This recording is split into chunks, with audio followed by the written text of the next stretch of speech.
A journey toward the digital era, touted as a quiet information revolution, one that would doubtless create a whirlpool of information and enhance media freedom, placing Kenya on the map.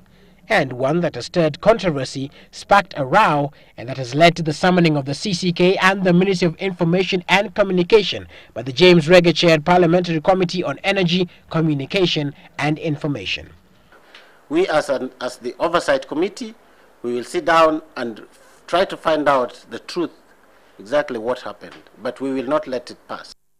This even as the National Signals Network, a consortium that includes two of Kenya's leading media houses, the Nation Media Group and Royal Media Services Limited, have warned of a looming affront on media freedom as the government remained on track to awarding the second digital TV signal distribution license to Pan African Network Group Company, a locally registered firm that is 100% Chinese-owned.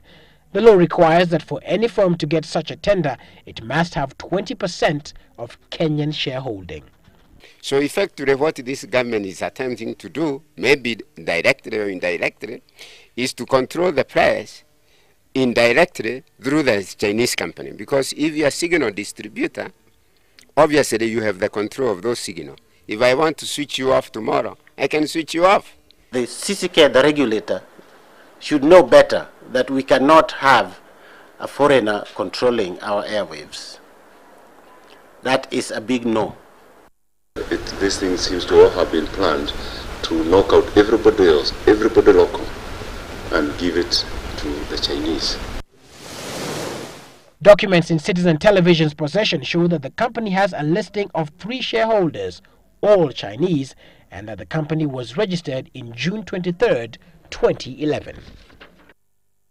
The local investors further questioned the tender award, saying that while they have heavily invested in the broadcast content distribution infrastructure all around the country, the license had been awarded to a foreign-owned firm which had nothing on the ground and would begin building the infrastructure from scratch. We have people who have invested in this technology for many years, and they should have the chance to do it. That means all Kenyans who are employed now to to manage all these systems will lose their jobs. But Information and Communication Permanent Secretary Bitange Ndemo appeared to brush off these concerns, insisting that the Chinese firm won the tender fairly. Ndemo indeed urged the local players to bid for the 3rd license soon to be advertised. Ask if you need the 3rd license. The government would consider because of the investment, and actually as a policy we would actually give it out to the media who have infrastructure in place. They are giving a Chinese company a head start, and how are they going to start? Because they don't have the content. According to the Public Procurement Oversight Authority, the local consortium did not meet the technical specifications. The 2 media firms had bid for the license as National Signals Network, but the consortium was disqualified on grounds that its bid bond was valid for only 60 days instead of the 120 days. However, the official tender documents did not specify the validity period for the bid bond. We cannot be told that we could not have afforded a bond of 500,000 shillings for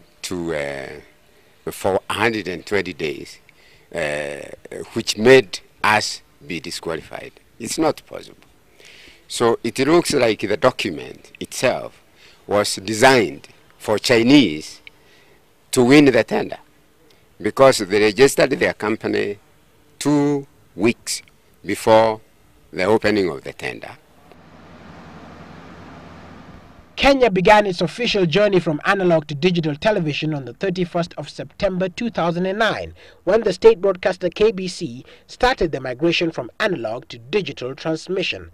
The service is operated by Signet, a subsidiary of the Kenya Broadcasting Corporation specifically set up to broadcast and distribute the digital signals.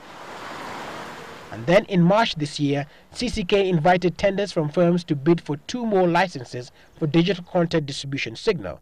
And it is then that the Nation Media Group and Royal Media Services submitted a joint bid through the National Signals Network. The decision by CCK to award the tender to a Chinese firm is seen as one that will roll back the gains that have been made in media, especially as regards freedom. It will be interesting to see the argument that they will front, especially as their laws seem to be against them. Willis Raburu, Citizen Live 9, Nairobi.